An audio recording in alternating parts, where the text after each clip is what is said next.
Hello students, class 12-এর biological সায়েন্সের ক্লাসে সবাইকে স্বাগত। আজ আমি জীবের জনন বা রিপ্রোডাকশন ইন অর্গানিজমস এর শেষ অংশ আলোচনা করব। আগের দুটি ক্লাসে আমরা যৌন জনন বা সেক্সুয়াল রিপ্রোডাকশন এবং অযৌন জনন বা এসেক্সুয়াল রিপ্রোডাকশন সম্পর্কে জেনেছিলাম। আজ উদ্ভিদের অঙ্গজ জনন অর্থাৎ ভেজিটেটিভ রিপ্রোডাকশন ইন প্ল্যান্টস সম্পর্কে জানব। চলো তাহলে প্রথমেই জেনে নেওয়া যাক অঙ্গজ জনন বা ভেজিটেটিভ রিপ্রোডাকশন কি।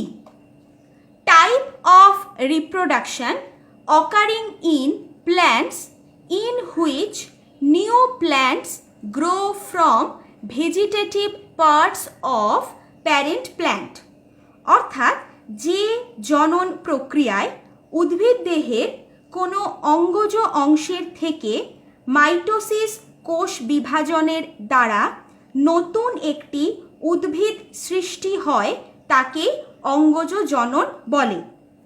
এখানে মনে রাখবে অঙ্গজ জনন আসলে প্রকৃতপক্ষে অযৌন জনন বা এসেক্সুয়াল রিপ্রোডাকশন, কারণ অযৌন জননের মতো অঙ্গজ জননেও একটি জনিত্রী জীব থেকে অপত্য জীব সৃষ্টি হয় এবং গ্যামেট গঠিত হয় না।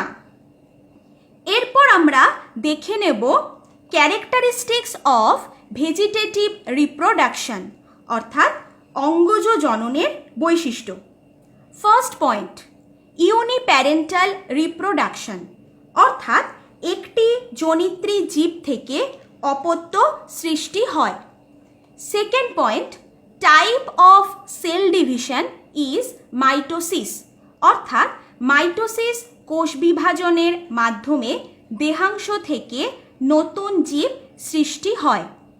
Third point, offspring are clones of parent and lack genetic variation অর্থাৎ যেহেতু একটি জীব থেকে অপত্য সৃষ্টি হয় তাই নতুন বৈশিষ্ট্য বা প্রকরণ সৃষ্টি হয় না, বৈশিষ্ট্যের বিশুদ্ধতা রক্ষা হয়। অপত্য উদ্ভিদের জিনগত বৈশিষ্ট্যের কোনো ভিন্নতা দেখা যায় না, তাই এদের ক্লোন বলে। এরপরে দেখে নিই টাইপস অফ ভেজিটেটিভ রিপ্রোডাকশন অর্থাৎ অঙ্গজ জনন পদ্ধতির প্রকারভেদ। অঙ্গজ জনন পদ্ধতি প্রধানত দু প্রকার, ন্যাচারাল ভেজিটেটিভ রিপ্রোডাকশন অর্থাৎ প্রাকৃতিক অঙ্গজ জনন এবং আর্টিফিশিয়াল ভেজিটেটিভ রিপ্রোডাকশন অর্থাৎ কৃত্রিম অঙ্গজ জনন। প্রথমেই এসো জেনে নেওয়া যাক ন্যাচারাল ভেজিটেটিভ রিপ্রোডাকশন বা প্রাকৃতিক অঙ্গজ জনন কি। New plant grow naturally from the vegetative parts that is root, stem, leaf of parent অর্থাৎ যে পদ্ধতিতে প্রাকৃতিকভাবে উদ্ভিদের কোনো অঙ্গজ দেহাংশ অর্থাৎ মূল, কাণ্ড, পাতা থেকে নতুন অপত্য উদ্ভিদ সৃষ্টি হয় তাকে প্রাকৃতিক অঙ্গজ জনন বলে। এরপরে দেখব types of natural vegetative reproduction অর্থাৎ প্রাকৃতিক অঙ্গজ জননের প্রকারভেদ। প্রাকৃতিক অঙ্গজ জনন বিভিন্ন প্রকারের হয়। প্রথমেই জানব মূল বা রুটের সাহায্যে অঙ্গজ জনন সম্পর্কে। প্রধান মূল বা প্রাইমারি রুট থেকে সৃষ্ট অস্থানিক মূল বা অ্যাডভেন্টেসিয়াস রুট থেকে অপত্য উদ্ভিদের সৃষ্টি হয়, যেমন শিশু, শিরীষ প্রভৃতি উদ্ভিদে। আবার কিছু উদ্ভিদ খাদ্য সঞ্চয়ের ফলে স্ফীত মূলের অস্থানিক মুকুলের সাহায্যে বংশবিস্তার করে, যেমন ডালিয়া, রাঙালু বা সুইট পোট্যাটো। ছবিতে রাঙালুর সাহায্যে অঙ্গজ জনন দেখানো হয়েছে। এরপর জেনে নিই কাণ্ড বা স্টেমের সাহায্যে অঙ্গজ জনন সম্পর্কে। বিভিন্ন প্রকার উদ্ভিদে ভূনিম্নস্থ কাণ্ড বা আন্ডারগ্রাউন্ড স্টেম, বায়বীয় কাণ্ড বা এরিয়াল স্টেম এবং অর্ধবায়বীয় কাণ্ড বা সাব এরিয়াল স্টেমের সাহায্যে জনন সম্পন্ন হয়। ক্লাস 11-এ তোমরা এই কাণ্ডগুলি সম্পর্কে বিস্তারিতভাবে পড়েছিলে। আমি এখানে সংক্ষেপে এদের নিয়ে আলোচনা করছি। প্রথমেই জানব ভূনিম্নস্থ কাণ্ড বা আন্ডারগ্রাউন্ড স্টেম কি। মাটির নিচে অবস্থিত কাণ্ডকে ভূনিম্নস্থ কাণ্ড বলে। ভূনিম্নস্থ কাণ্ড বিভিন্ন প্রকারের হয়। যেমন প্রথমেই বলি বাল্ব বা কন্দ।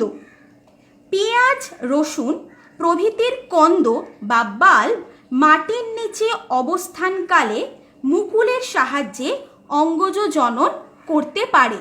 ছবিতে পেঁয়াজের কন্দ বা বাল্ব দেখানো হয়েছে, যার নিচ থেকে অস্থানিক মূল বা অ্যাডভেন্টিশিয়াস রুট সৃষ্টি হয়েছে। এরপরে বলি গুড়িকন্দ বা কর্ম সম্পর্কে। শাখাবিহীন ভূনিম্নস্থ কাণ্ডকে গুড়িকন্দ বলে। কচু, ওল প্রভৃতির ভূনিম্নস্থ গুড়িকন্দে উপস্থিত মুকুলের সাহায্যে অঙ্গজ জনন ঘটে থাকে। ছবিতে ওলের গুড়িকন্দ বা কর্ম দেখানো হয়েছে। এরপরে বলি স্ফীতকন্দ বা টিউবারের কথা। আলুর ভূনিম্নস্থ কন্দে অনেকগুলি পর্ব বা নোড থাকে। এদেরকে চোখ বলা হয়। চোখগুলিতে মুকুল থাকে, যা উদ্ভিদের অঙ্গজ জনন ঘটায়। ছবিতে তোমরা আলুর পর্ব বা চোখগুলি দেখতে পাচ্ছ। এখানে মুকুল থেকে নতুন উদ্ভিদ সৃষ্টি হয়। এরপর বলবো গ্রন্থিকাণ্ড বা রাইজোম সম্পর্কে। এই জাতীয় ভূনিম্নস্থ গ্রন্থিকাণ্ডে উপস্থিত মুকুলগুলি পাশাপাশি বৃদ্ধি পায় ও অঙ্গজ জননে সাহায্য করে। যেমন আদা, হলুদ ইত্যাদি। ছবিতে আদার গ্রন্থিকাণ্ডের ছবি দেখানো হয়েছে। এরপর বলবো অর্ধবায়বীয় কাণ্ড বা সাব এরিয়াল স্টেম কি। যেসব কাণ্ডের কিছু অংশ মাটির নিচে এবং বাকি অংশ মাটির ওপরে অবস্থান করে তাদের অর্ধবায়বীয় কাণ্ড বলে। এই কাণ্ড বিভিন্ন প্রকারের হতে পারে, যেমন রানার, স্টোলন, অফসেট এবং সাকার। প্রথমেই বলি ধাবক বা রানারের কথা। কাণ্ডের গোড়া থেকে সৃষ্ট সবুজ রঙের সরু লতানো কাণ্ড, যা ভূমির সঙ্গে অনুভূমিক তলে বৃদ্ধিপ্রাপ্ত হয়, একেই বলে ধাবক বা রানার। অস্থানিক মূলযুক্ত ধাবকগুলি থেকে নতুন উদ্ভিদ সৃষ্টি হয়, যেমন আমরুল, শুষ্নি। ছবিতে দেখো এটি হলো ধাবক বা রানার। এরপর বক্রধাবক বা স্টোলন। ছবিতে দেখো স্টোলন কাণ্ডের গোড়া থেকে উৎপন্ন হয়ে বক্রভাবে কিছুটা অগ্রসর হওয়ার পর মাটি স্পর্শ করে। অস্থানিক মূলযুক্ত বক্রধাবক থেকে নতুন উদ্ভিদ সৃষ্টি হয়, যেমন জুঁই, স্ট্রবেরি ইত্যাদি। এরপর রস্যধাবক বা অফসেট। এই জাতীয় অর্ধবায়বীয় খর্বাকৃতি অস্থানিক মূলযুক্ত কাণ্ড থেকে নতুন উদ্ভিদ সৃষ্টি হয়, যেমন কচুরিপানা বা এইকর্নিয়া, বড়পানা ইত্যাদি। ছবিতে এইটি হলো রস্যধাবক বা অফসেট। এরপর ঊর্ধ্বধাবক বা সাকার। বায়বীয় কাণ্ডে গোড়া থেকে সৃষ্ট হয়ে কিছু দূর পর্যন্ত অনুভূমিকভাবে বৃদ্ধি পাওয়ার পর মাতৃদেহ থেকে বিচ্ছিন্ন হয়ে অপত্য উদ্ভিদ সৃষ্টি করে, যেমন চন্দ্রমল্লিকা, মুথা ঘাস প্রভৃতি। ছবিতে এইটি হলো সাকার বা ঊর্ধ্বধাবক। এরপরে জানব এরিয়াল স্টেম বা বায়বীয় কাণ্ড কি। মাটির উপর অবস্থিত কাণ্ডগুলি বায়বীয় কাণ্ড। এই কাণ্ডের মুকুল মাটিতে পড়ে নতুন উদ্ভিদ সৃষ্টি হয়, যেমন ফণিমনসার পর্ণকাণ্ড বা ফাইলোক্ল্যাড, যা তোমরা ছবিতে দেখতে পাচ্ছ। এরপরে বলবো পাতা বা লিফের সাহায্যে অঙ্গজ জনন। পাতায় সৃষ্ট অস্থানিক মুকুল অঙ্গজ জননে সাহায্য করে। পাথরকুচি, বিগোনিয়া প্রভৃতির ক্ষেত্রে পাতার সাহায্যে অঙ্গজ জনন দেখা যায়। আমরা এখানে ব্রায়োফাইলাম অর্থাৎ পাথরকুচির পাতার সাহায্যে অঙ্গজ জননের ছবি দেখতে পাচ্ছি। এরপর বলবো অন্যান্য অঙ্গের সাহায্যে অঙ্গজ জনন। প্রথমে বুলবিল। কোনো কোনো উদ্ভিদের কাক্ষিক মুকুল বা অ্যাক্সিল বার্ড স্ফীত হয়ে বিশেষ অঙ্গ গঠন করে, একেই বলা হয় বুলবিল। বুলবিল থেকে অনুকূল পরিবেশে নতুন উদ্ভিদ সৃষ্টি হয়, যেমন চুপড়ি আলু, খামালু ইত্যাদি। ছবিতে তোমরা চুপড়ি আলু বা ডায়োস্কোরিয়ার বুলবিল দেখতে পাচ্ছ। এরপর হলো টুরিয়ন। কিছু জলজ উদ্ভিদ বা অ্যাকোয়াটিক প্ল্যান্টস খাদ্য সঞ্চয়ের জন্য স্ফীত মুকুল সৃষ্টি করে, যা থেকে নতুন উদ্ভিদ সৃষ্টি হয়, যেমন ইউট্রিকুলারিয়া, মাইরিওফাইলাম ইত্যাদি। ছবিতে আমরা ইউট্রিকুলারিয়া বা পাতা ঝাঁঝির টুরিয়ন দেখতে পাচ্ছি। এরপর এসো জেনে নেওয়া যাক আর্টিফিশিয়াল ভেজিটেটিভ রিপ্রোডাকশন বা কৃত্রিম অঙ্গজ জনন কি। New plant grow artificially from the vegetative parts of parent, অর্থাৎ যে বিজ্ঞানসম্মত কৃত্রিম পদ্ধতিতে উদ্ভিদের বিশেষ দেহাংশ থেকে হুবহু একই রকম অপত্য উদ্ভিদ সৃষ্টি করা হয় তাকে কৃত্রিম অঙ্গজ জনন বলে।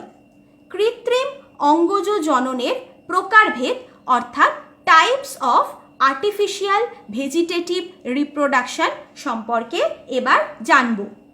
প্রথমেই বলবো শাখা কলম বা কাটিংয়ের কথা। কাটিং কি? যে পদ্ধতিতে উদ্ভিদের কাণ্ড, মূল বা পাতা কেটে নিয়ে মাটিতে রোপণ করে সেই দেহাংশ থেকে অপত্য উদ্ভিদ সৃষ্টি হয় তাকেই বলা হয় শাখা কলম বা কাটিং। শাখা কলম কিভাবে করা হয়? নির্বাচিত উদ্ভিদের 3 থেকে 5টি পর্বযুক্ত কাণ্ড বা শাখার কাটা অংশে IAA, IBA, NAA প্রভৃতি অক্সিন হরমোন প্রয়োগ করা হয়। এরপর ওই কাটা অংশ মাটিতে পুঁতলে নতুন উদ্ভিদ সৃষ্টি হয়, যেমন জবা, গোলাপ, লেবু প্রভৃতি উদ্ভিদের ক্ষেত্রে শাখা কলম বা কাটিং করা যায়। ছবিতে একটি কাণ্ড এবং একটি মূলের শাখা কলম বা কাটিং দেখানো হয়েছে। এরপরে জানব দাবা কলম বা লেয়ারিং সম্পর্কে। যে পদ্ধতিতে উদ্ভিদাংশ প্রধানত কাণ্ড জোর করে বাঁকিয়ে বালুকাময় মাটিতে পুঁতে দিলে সেখান থেকে নতুন উদ্ভিদ সৃষ্টি হয় তাকে দাবা কলম বলে। ছবিতে দেখো একটি উদ্ভিদের নমনীয় কাণ্ডের একটি অংশ পত্রশূন্য করে বাঁকিয়ে মাটিতে প্রবেশ করানো হয়েছে। এর আগে অংশটিতে ক্ষত সৃষ্টি করা হয় এবং সেখানে অক্সিন হরমোন প্রয়োগ করা হয়, ফলে অপত্য উদ্ভিদ সৃষ্টি হয়। জুঁই, স্ট্রবেরি, ব্ল্যাকবেরি প্রভৃতির ক্ষেত্রে লেয়ারিং বা দাবা কলম করা হয়ে থাকে। এরপরে বলবো গুটি কলম বা গুটির কথা। যে পদ্ধতিতে উদ্ভিদের কাণ্ডের শাখার একটি নির্দিষ্ট অংশের ছাল ছাড়িয়ে অক্সিন প্রয়োগ করা হয় এবং তারপর ওই স্থানে সার, গোবর, মাটি ইত্যাদির প্রলেপ দিয়ে খড় বা চটের আবরণের সাহায্যে ঢাকা হয়। কিছুদিন পর ওই স্থান থেকে অস্থানিক মূলসহ অপত্য উদ্ভিদ সৃষ্টি হয়। একেই গুটিকলম বলে। যেমন লেবু, লিচু, বেদানা, পেয়ারা প্রভৃতিদের ক্ষেত্রে গুটিকলম বা গুটি করা যায়। এরপর জানব গ্রাফটিং বা জোড় কলম সম্পর্কে। যে কৃত্রিম অঙ্গজ জনন পদ্ধতিতে একটি উদ্ভিদের কাণ্ডের অংশ বা মুকুল একই প্রজাতির অন্য একটি উদ্ভিদের কাণ্ডের সঙ্গে জোড়া লাগিয়ে মিশ্র বৈশিষ্ট্যের উদ্ভিদ সৃষ্টি করা হয় তাকে জোড় কলম বলে। মনে রাখবে, ক্যাম্বিয়াম যুক্ত কাষ্ঠল উদ্ভিদে এই পদ্ধতি প্রয়োগ হয়, যেমন আম, পেয়ারা, আপেল প্রভৃতি। উদ্ভিদে ক্যাম্বিয়াম কোষ বিভাজনের মাধ্যমে দুটি কাণ্ডকে জুড়তে সাহায্য করে। তাই একবীজপত্রী উদ্ভিদে ক্যাম্বিয়াম না থাকায় এদের গ্রাফটিং করা সম্ভব নয়। জোড় কলম পদ্ধতিতে যে উদ্ভিদের মূলতন্ত্র মাটিতে যুক্ত থাকে তাকে বলে স্টক। জোড় কলম পদ্ধতিতে যে উদ্ভিদের কাণ্ড বা বিটপ অংশ কেটে স্টকের সঙ্গে যুক্ত করা হয় তাকে বলে সিয়ন। এই পদ্ধতিতে স্টকের কাণ্ডের কিছুটা অংশ কেটে বাদ দেওয়া হয়। সিয়নের মূলতন্ত্র কেটে বাদ দেওয়া হয়। তারপর স্টক ও সিয়নের কেটে নেওয়া অংশগুলি ক্যাম্বিয়াম কলা পর্যন্ত ছেঁচে নেওয়া হয়। স্টক ও সিয়ন যুক্ত করে কাদা, খড় ইত্যাদির দ্বারা জোড়ের জায়গাটি মুড়ে দেওয়া হয়। সিয়নের শাখা, পাতা বৃদ্ধি পেলে প্রক্রিয়াটি সফল হয়। গ্রাফটিং দু রকমের, সিয়ন গ্রাফটিং এবং বাড গ্রাফটিং। প্রথমেই বলি সিয়ন গ্রাফটিং কিভাবে করা হয়। এক্ষেত্রে উন্নত মানের সিয়ন প্রয়োজন এবং স্টক উদ্ভিদটি রোগ প্রতিরোধক্ষম ও পেস্ট প্রতিরোধী হওয়া দরকার। মূলসহ স্টকের সঙ্গে অন্য আরেকটি চারা গাছের সিয়ন জোড়া লাগানো হয়। গোলাপ, আপেল, পিচ প্রভৃতি গাছে এই রকম গ্রাফটিং হয়ে থাকে। এটি অর্থনৈতিক দিক থেকে অত্যন্ত গুরুত্বপূর্ণ। এরপরে বলি বাড গ্রাফটিং সম্পর্কে। এক্ষেত্রে স্টকের একপাশের বাকলে টি আকৃতিতে এমনভাবে কাটা হয় যাতে ক্যাম্বিয়াম অংশ মুক্ত হয়। এরপর সিয়নের মুকুল নিয়ে সেটিকে টি আকৃতির গর্তে লাগানো হয় এবং ভালো করে বেঁধে দেওয়া হয়।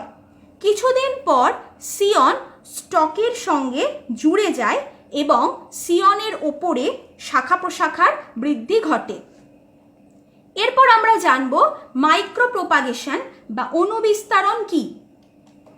Artificial process of producing plants vegetatively through tissue culture or cell culture techniques, অর্থাৎ যে পদ্ধতিতে কোষ, কলা বা দেহের কোনো অঙ্গ পালন বা কালচারের দ্বারা অপত্য উদ্ভিদ সৃষ্টি করা হয় তাকেই বলে অণুবিস্তারণ বা মাইক্রো প্রোপাগেশন। বিভিন্ন আলংকারিক উদ্ভিদ ও অর্কিডে অণুবিস্তারণ ঘটানো হয়। এবার চলো দেখে নেওয়া যাক মাইক্রো প্রোপাগেশন কিভাবে করা হয়। নির্বাচিত উদ্ভিদের উপযুক্ত অঙ্গ, মুকুল বা কোষ অর্থাৎ এক্সপ্ল্যান্টকে পুষ্টি মাধ্যমে রাখলে তা কোষের গুচ্ছ বা ক্যালাস গঠন করে। এরপর ক্যালাসের বৃদ্ধি ঘটে এমব্রয়েড তৈরি হয়। এমব্রয়েড থেকে অসংখ্য প্লান্টলেট সৃষ্টি হয়।